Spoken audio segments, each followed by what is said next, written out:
I've done a few of these changes videos in the past, and I keep thinking I'm finally going to run out of stuff to talk about, and somehow I just don't. The amount of stuff which is totally changed or modified for the sake of quality of life in Wrath is enormous, and there's been way more to cover than the transition period between Classic and TBC, that's for sure. Today's like a random selection grab bag of things which might be of interest to you, perhaps you forgot about, or maybe you can make the most of it yourself when the feature finally hits the game. By the way, recently we hit 125,000 subscribers, which is amazing. There's been so much support and interest for the Wrath content. I just want to say thank you for the continued support on the channel. You guys liking what I do here keeps me motivated to push out content as often as I do. Also, I got this dynamic YouTube banner that updates when milestones are hit and we cross certain sub thresholds. So if you want to see it update, you know what to do. Probably only YouTubers that care about this kind of thing, but I thought it was cool. Anyways, onto the WoW stuff. When the prepatch drops, one of the first things you can check out is the new features tab under the interface menu. As I'm writing this, both of these options are off by default for reasons I'm not entirely sure why, because both of these things feel like great options to have on by default. First of all, the equipment manager. Turning this on allows you to save gear presets and at a glance be able to see all the different bits of gear sitting in your bag for each slot. Now, previously you've probably been using an add-on such as Item Rack, which is fine and that should still work. This is just a good alternative, and with the likes of dual spec being a thing, having different gear sets has never been more relevant than it is now. Also, you can incorporate these gear sets into macros with /equip set and then the name of the set that you've given it. Here's a practical example for mages. So the mage tier 3 2 set, if you happen to have that left over from vanilla, reduces the cooldown on evocation by 1 minute. So if you make a set with these items and then put them in a macro with evocation, the game will automatically swap to those items, then use evocation, so you can benefit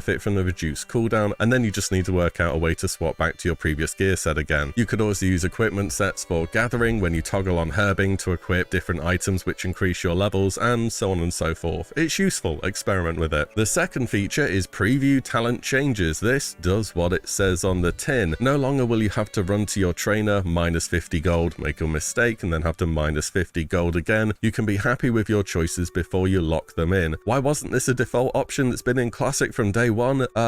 Yeah. Good question. So moving on. Next, the experience required between levels 60 and 70 has been giga squished in Wrath. Quick shout out to Rested XP if you want a premium guide to make the leveling journey that much easier. It provides support to the channel if you want to check it out, the link is below. But for an example, in TBC at the moment, level 60 to 61 is 494,000 XP. Come Wrath, it's 290k. That's just over a 40% decrease in XP needed. Level 61 to 62 on TBC formula is 574,000. In Wrath it's 317. That's nearly a 45% decrease. Here's all the XP numbers if you did want to see them, but yeah, if you think leveling is too slow at the moment, you can wait for the pre-patch and then take advantage of the XP nerfs. Now, you'll have heard of Heirlooms in Wrath as items you equip on your ults to help them level up faster, but there's also several other things which are tradable through your account. Those will be the shoulder enchants from Exalted with Sons of Hodir. Originally these were made bind on account in patch 3.2, and before that you had to grind them on each character. I have a good feeling they will be made bind on account from launch, though currently it's unconfirmed. And secondly, Tome of Cold Weather Flying. Again, this was introduced in patch 3.2 to be able to get flying on your ults as soon as they can access Northrend. Now, Blizzard have confirmed this will be in from launch. Once you have one level 80 character, you can send this to any ult at level 68 or above. Also, bind on account, in case you forgot how it works, means tradable across faction and server. If it's a character on the same region you are playing on, you can trade it to it. Let's go in a different direction now. You know what else that's completely new to the game? There's a mailbox next to the Darnassus auction house. Darnassus is finally usable as a hub for trade, as long as you don't want a bank that's relatively nearby or any engineering trainer at all. I mean, it's still an improvement overall, right? Another new feature which I noticed playing the PTR and beta are changes to the report system. So first of all, you can right click on any character portrait or name in the chat, and there's a new option called copy character name. So if somebody has a name that looks like a barcode, now you can easily copy it. You still can't report from the auction house interface though, so let's all enjoy another 2 years of people posting 500 different items a day through a bot that have a 1 copper bid and 500 gold buyout. Please fix this, Blizz, it doesn't add anything to the game. The interface for reports has totally changed too, with a much more updated look compared to how it was in Classic,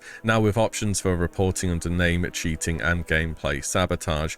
Not too different in substance from what we already had, just with a bit of a cleaner UI to do it on. Druids get a couple of nice quality of life changes. First of all, you can drink potions and use health stones in form, so there's no longer that risk of getting meleeed outside of bear form and being one-shot. And Blizzard have even added an animation to these forms to satisfy the immersion enjoyers as well. On top of that, druids now also benefit from weapons that have on-hit chance effects, as well as proc-based weapon enchants such as Mongoose. The druid questline for their epic flight form is no longer required. Instead, it can be trained at level 71, but you still do need to have learned artisan riding to use it. That's the riding that costs 5,000 gold. The quest to unlock it is still in the game, and you still must have completed this quest in order to summon Anzu in Sethic Hall's Heroic. So mount collectors, you still very much want to do this. On top of that, druids can now learn how to wield polearms, and as a side note, rogues can learn axes. Some profession stuff now. All first aid training can be done at the trainer. You don't need tomes anymore to learn certain bandages, and you don't need to go to Theramore or Hammerfall anymore for heavy mage weave or the runecloth bandages. Many actions have had their speed increased throughout the game, such as mounting, looting chests, or collecting quest items has now been reduced from 3 seconds down to 1.5. Mining now only takes 1 attempt to gather all the materials in the node, and gathering attempts can no longer fail. You can fish anywhere in the world at any time and you will gain skill up. Bodies of water no longer have a hard fishing requirement, but you can only get fish once you have the appropriate level for the area. If your level's too low, you're just going to get junk, but at least you're getting levels. The in-game calendar is now active too by clicking the icon in the top right of your minimap. This shows world events such as the Darkmoon Fair, the Kalawak Fishing Derby, and seasonal events as well. It can also be used by guilds to show raid times, but I feel like everybody's got so used to using Discord by now that it's not really going to be used for this. Many items have higher total stack values now in Wrath, such as potions going from max stack of 5 to 20, or arrows from 200 to 1000. Give stuff a go, see what works. The Hearthstone cooldown has been halved down from 1 hour in TBC to 30 minutes in Wrath Classic. Arena achievements and titles for the 2v2 bracket have been confirmed to be in Wrath by Blizzard in a recent blue post, meaning this super active bracket now has even more reason to be played. And let's be real, how did 5s ever have mounts and titles but 2s didn't? That's just crazy talk. Your slow ground mount, aka apprentice riding, can now be learned at level 20 for less than 4 gold, and slow flying has had its airspeed increased from 60% to 150% and can be learned at level 60 instead of 70 for 250 gold. Paladins and warlocks can learn their class-specific epic mounts, which are available at level 40, directly from their trainers now instead of completing the huge quest line they had to do previously. Talking about mounts and quest lines, there's a brand new mount specific to the Horde. This is for the Venomhide Ravasaur in Ungoro Crater. I always think of this mount as the counterpart to the Alliance's Winter Spring Frost Saber, which has been in the game from day 1 of vanilla. In fact, the NPC that gives the questline for the Ravasaur has also been there from day 1. I guess just adding this quest in wasn't exactly top of the priority list. Anyways, this is a real simple set of dailies to train up your own little baby Ravasaur. Not nearly as much of a grind as the Frost Saber was, or still is for that matter, but hey, optional Raptor mount if you are after it. Also, I went and had a check on the pre-patch PTR, and yes, this quest is active already, so you can start this grind as soon as the content drops. On top of this, speaking of mounts, ground mounts can now swim, no auto dismounting in water anymore, which is really nice. Flying mounts, however, haven't quite learned how to swim yet. I'm not sure how many more expansions that'll take before they learn it. Other reputations which I noticed having changed to some degree was Timbermore Hold. We're currently in TBC, each mob gives you 10 reputation. This has been doubled from what I could tell on Wrath of the Lich King, with beta showing 20 rep per Firbolg, massively speeding up this grind. There we have it then, just a bunch of, well, things that exist now, I guess. Hopefully you found out something new or something you can make the most of. Let me know about any of the changes you are looking forwards to.